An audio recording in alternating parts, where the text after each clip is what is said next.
First reading, Revelation chapter 11 verse 19 to chapter 12 verse 1 to 6, 10.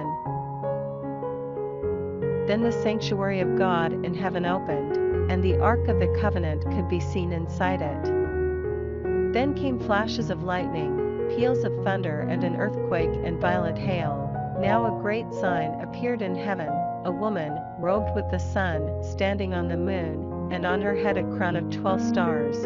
She was pregnant, and in labor, crying aloud in the pangs of childbirth.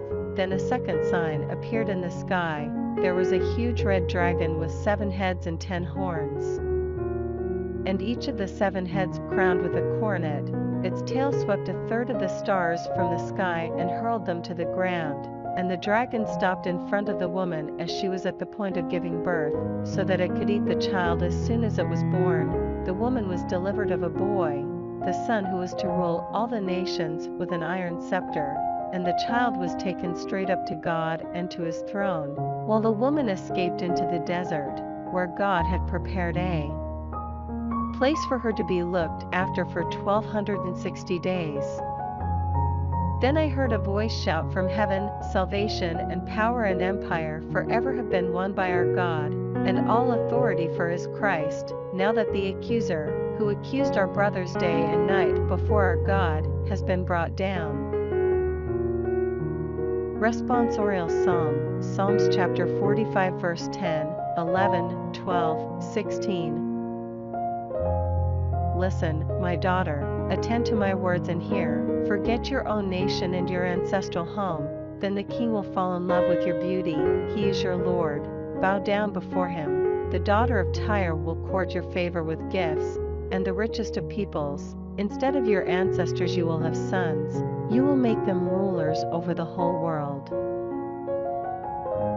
Gospel, Luke chapter 1 verse 39 to 56. Mary set out at that time and went as quickly as she could into the hill country to a town in Judah. She went into Zechariah's house and greeted Elizabeth. Now it happened that as soon as Elizabeth heard Mary's greeting, the child leapt in her womb, and Elizabeth was filled with the Holy Spirit. She gave a loud cry and said, "Of all women you are the most blessed, and blessed is the fruit of your womb. Why should I be honored with a visit from the mother of my Lord? Look, the moment your greeting reached my ears, the child in my womb leapt for joy. Yes, blessed is she who believed that the promise made her by the Lord would be fulfilled." And Mary said, "My soul proclaims the greatness of the Lord, and my spirit rejoices in God my Savior, because he has looked upon the humiliation of his servant. Yes, from now onwards all generations will call me blessed, for the Almighty has done great things for me. Holy is his name, and his faithful love extends age after age to those who fear him. He has used the power of his arm, he has routed the arrogant of heart, he has pulled down princes from their thrones and raised high the lowly. He has filled the starving with good things, sent the rich away empty. He has come to the help of Israel his servant, mindful of his faithful love, according to the promise he made to our ancestors of his mercy to Abraham and to his descendants forever." Mary stayed with her some 3 months and then went home. Second reading, 1 Corinthians chapter 15 verse 20 to 26.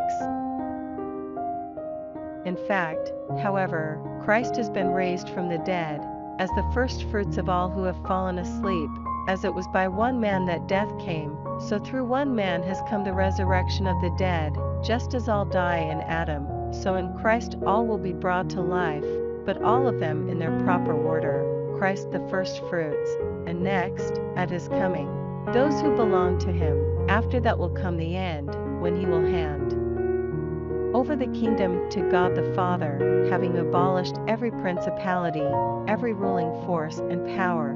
For he is to be king until he has made his enemies his footstool, and the last of the enemies to be done away with is death, for he has put all things under his feet.